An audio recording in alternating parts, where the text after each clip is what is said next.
What's going on is Anton from AntonDaniels.com. I appreciate you guys for continuing to rock out with me. It's amazing the type of weather that you have down here compared to back home or some of the other places that you visit inside of the United States. It's just beautiful. I mean, it's beautiful people around. Everybody is relaxed. They move a little bit slower. Nobody has a bad attitude. Conversely, if you go over to somewhere like New York, it seems like everybody got a bad attitude. Even a couple of people that I met over in Miami Beach.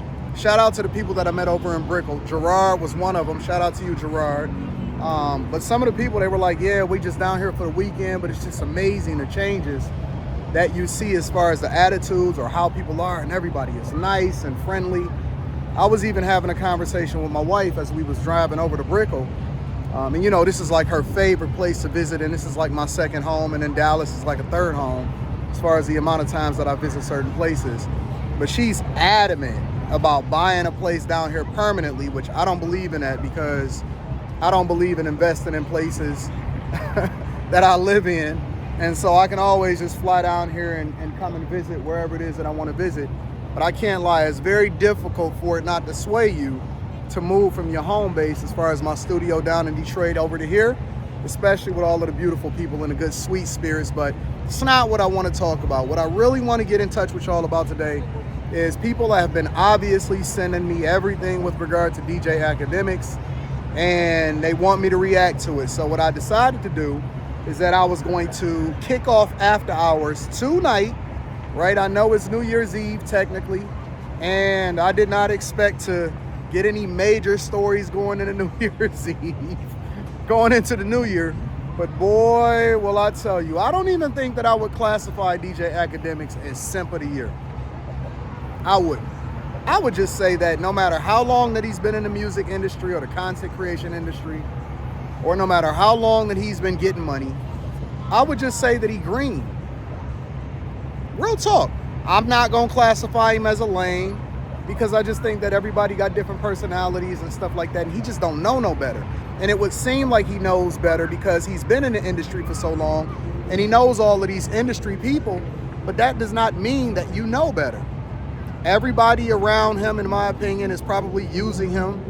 Every woman that's around him is taking advantage of him, and it's difficult for him to be able to see through the fog, and he stay liquored up on Henny all of the time, and he's volatile and he's turned up, and his liver is probably toe up and his kidneys probably toe up from living the lifestyle that he's living. And this is one of the things that I keep telling y'all. When I talked to y'all on the Millionaire Morning Show, and I was saying that I'm glad that I didn't really get real money until I was in my 30s/40s, and now I'm 41 years old, because it's the character that keeps you. It's the things that you learn when you're younger. And so I had an opportunity to go broke in 2008, even though I was getting money very early. When I was 18, 19 years old, I was well over six figures a year, right? And that was just because I was working so hard. But then when the crash happened in 2008 and everything went bust, it was very, very difficult for me to be able to sustain that lifestyle.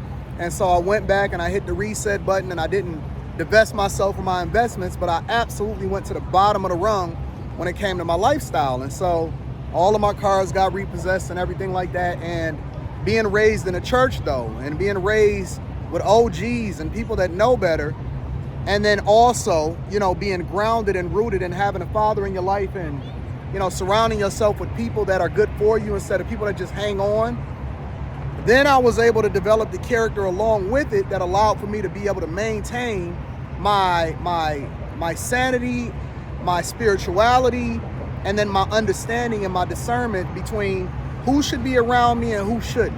And so, you know, I always pray that God reveal them to me so that I can make the adjustment accordingly. And it's never difficult for me to be able to let people go. Once you show me who you are, it doesn't mean I'm gonna hold it against you. It doesn't mean that I'm not gonna forgive you, but it just means that we growing in two different directions. And so we just may not be in the same space, or we may not be able to hold on to that relationship long term, and it may just be a season. But what I think is happening to Akademiks is he is really crashing out, and it's looking bad for him. And again, a lot of y'all like to conflate having money and resources and clout with, you know, being able to have all of the people around you and, you know, ladies and all of that. Let me tell you something, bro. I know regular dudes every single day that have no problem pulling some of the baddest chicks ever. I know regular dudes every single day. As a matter of fact, I know dudes that ain't got no money, but they got some of the realest dudes around them. They also are good-spirited, good-hearted people, and they don't have no problem pulling no baddie. And you don't need no money to get no baddie. You know what I'm saying? When you get money as a man, you getting it for you. You getting it because it's a reflection of your hard work, your work ethic, and things like that. So I think that Akademiks, and let me give him a little bit of credit, he has crazy work ethic, which is one of the reasons why he's successful. He has great work ethic. He grind, he hustle. I think that he's good at what he does. And sometimes I think he even get a bad rap because I think that Akademiks is more of a reflection of a lot of guys that wind up getting money. So if you prayed for money and you got it and God gave it to you, now you seeing what your life would look like. Because when I seen the clips, I didn't see the whole stream. I'm gonna react to the whole stream. I'm saving that for after hours. But when I seen some of the clips that people were sending me, he looked absolutely like he is toe up on the inside all the way to the out. It seemed like he needs to get a healthy relationship with God. He needs to get a healthy relationship with himself. He needs to get out and divest from that lifestyle, because once you in it for so long, you can't even see straight no longer. And you just wind up getting toe up, and everybody around you is using you. You can't tell a demon from an angel, and the people that tell you the truth is the people that you don't want to be around, and the people that tell you what you want to hear, the ones that hang on just to make sure that they in your space. Man, I was listening, and they were saying that his homeboy smashed a chick that she brought over, and they never even told him. And now the chick had told, and then they had the police raiding his house. Man, I'm gonna go over it on After Hours. I suggest y'all tune in. Also, make sure you tap into the Millionaire Morning Show and subscribe to this channel. But it's unfortunate. It's really, really unfortunate that he don't have no discernment. He can't tell that all of his homeboys is using him and they not really for him. And more importantly, he can't even see that the women that's around him is absolutely positively seeing him as a come up. And he trauma bonding with him, and he really, really needs some people in his life to tell him the truth that don't need nothing from him. That's the key.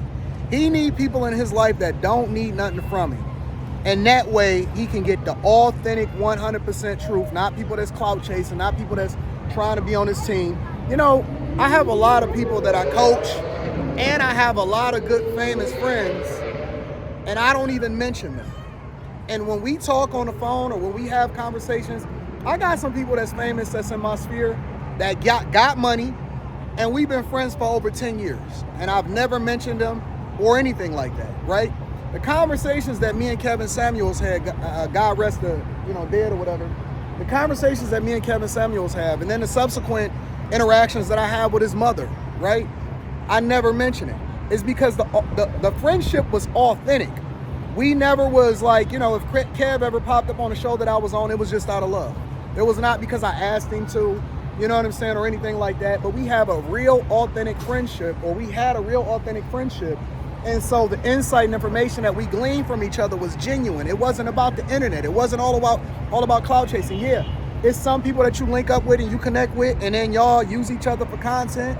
Use, not misuse, use each other for content, because you developed a business relationship based off of that content, and then it wind up becoming something even more. But then there's other people that you just develop an authentic friendship with, and it ain't got nothing to do with that. Some people I know, and I've never even met in person, we just DM back and forth on Instagram. There's some people that's not famous, that's just for me, that be like, yo, Anton, check this out, or Anton, I want to see you win, or whatever, and they don't need me for nothing. And I don't need them for nothing. And they got their money, they just not famous, so they don't have the level of visibility, and they don't even want it, right? I think that Akademiks is a case study. And if he doesn't be careful, if he's not careful, he gonna crash all the way out. I know he think he look frazzled. He look absolutely,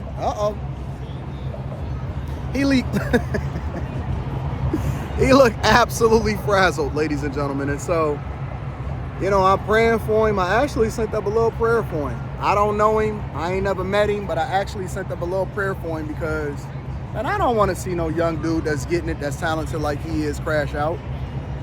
And then everybody is tuning in and waiting for him to crash out, and they gonna laugh at him, and they gonna act like rest in peace if something happened to him.